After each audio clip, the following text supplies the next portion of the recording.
السلام عليكم ورحمة الله وبركاته. اهلا بيكم حبايبي في قناتكم قديم وجديد. ازيكم عاملين ايه؟ يا رب تكونوا في احسن حال. حبايبي اللي بيتفرجوا عليا يا ريت لما يعجبكم الفيديو تدعموني باللايك والاشتراك في القناة. النهاردة زي ما شفتوا في العنوان معانا الطحينة. طبعا تقريبا ما فيش بيت بيستغنى عنها في معظم الاكلات بتاعتنا في مصر. بنحتاجها في اطباق كتيرة قوي عندنا، وزي ما احنا شايفين الغلاء اللي احنا فيه، فقررت ان انا اعملها لكم في البيت. وبصراحة النتيجة جميلة جدا وهتحبيها قوي. النظافة والطعم وكمان بالكمية اللي انت عايزاها في اي وقت انت عايزاه. احنا تملي انا بقول ان احنا بنعمل الحاجة في البيت مش عشان بس نوفر، لا، علشان تعمليها برضو بالتاتش بتاعك، باللمسة بتاعتك، بالحاجة اللي انت بتحبيها فيها. عايزة تكتري فيها حاجة، عايزة تقللي فيها حاجة، فبتبقى الحاجة على حسب رغبتك وفي ايدك ان انتي تعملي فيها اللي انت عايزاه. فيلا بينا نشوف الطحينة بتاعتنا هنعملها ازاي ان شاء الله. عشان نعملها لازم يكون معانا الحاجات اللي انا حطاها قدامكم دي. معانا سوداني، معانا دقيق، معانا الزيت، معانا سمسم، ومعانا الخلاط بتاعنا. هعملها لكم في الخلاط على طول يا جماعة، من غير لا كبة ولا اي حاجة تانية خالص.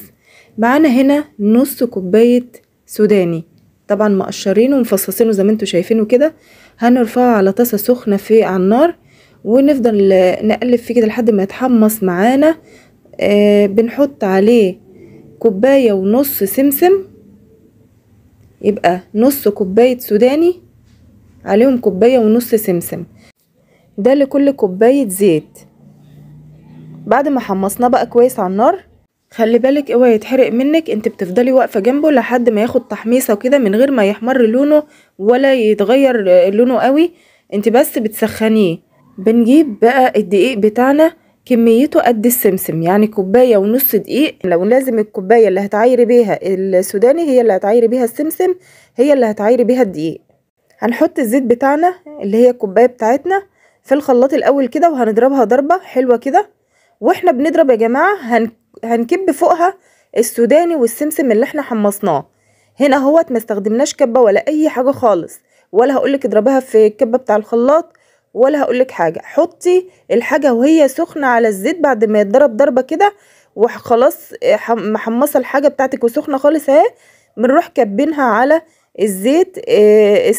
بتحطي بقى السوداني والسمسم والدقيق، وبتفضلي تضربي تضربي تضربي، وبنفس الترتيب اللي انا بقوله ده اللي انت شايفاه كده. بتضربي مدة حلوة كده، يعني لحد ما كل حاجة تندمج مع بعضها تماما زي ما انت شايفة قدامك كده. بصوا بقى يا جماعة، المقدار اللي انا اديتهولكوا ده بيديكي قوام كويس. بس طب افرضي ان انت عايزة اتخن من كده، بتزودي السمسم شوية، بلاش السوداني، زودي من السمسم قد ما هتزودي برضو من الدقيق. يعني لو زودتي معلقة سمسم زودي معاها معلقة دقيق، لو زودتي معلقتين زودي معلقتين دقيق، وهكذا. القوام بتاعنا هنا على المقادير اللي انا قلتها لك دي قوام معتدل، يعني كويس، لا خفيف قوي ولا تخينه قوي. القوام اللي انتوا شايفينه معاكم ده. يبقى تاني يا جماعه، كوبايه الزيت، عايري كوبايه الزيت الاول. يعني انت لو عايزه كوبايه الزيت تستخدميها بتحطي عليها ايه؟ بتحطي عليها نص سوداني، نص الكوبايه سوداني، ونفس الكوبايه اللي عايرتي بيها الزيت والسوداني بتعايري بيها السمسم، يبقى كوبايه ونص سمسم. وقد السمسم دقيق، يعني كوبايه ونص دقيق. وفي ايدك بقى ان انتي تتحكمي في القوام بكميه السمسم والدقيق زي ما قلنا. دلوقتي انا بوريكم ازاي نحل بقى الطحينه عشان تاخدي منها اضعاف الكميه بتاعتها. بتجيبي ميه بتغلي وتحطيها على الطحينه معلقه بمعلقه كده، وتفضلي تقلبي جامد، تقلبي قوي لحد ما تتحل معاكي بالمنظر اللي انت شايفاه ده. بتفضلي تزودي بقى ميه زي ما انت عايزه القوام. عايزاه تخين كده بتسيبيه تخين كده، عايزاه تخففيه بتخففيه. وبعد كده بتظبطي الملح بتاعك، وبتحطي شويه خل صغيرين على قد الحبه اللي عندك او على قد الطعم ما انت عايزاه. وبتقدري بقى تستخدمي الطبق الطحينه بتاعك كده جنب كطبق جانبي جنب اي مشويات انت بتعمليها، او على اي طبق او اي اكله محتاجه للطحينه بتقدري تستخدميها. عايزه مثلا على البتنجان المشوي زي ما احنا عملنا مع بعض، بتحطي طبعا معاه الملح والخل بتاعك اهو. الخل طبعا بيظبط القوام كمان اكتر.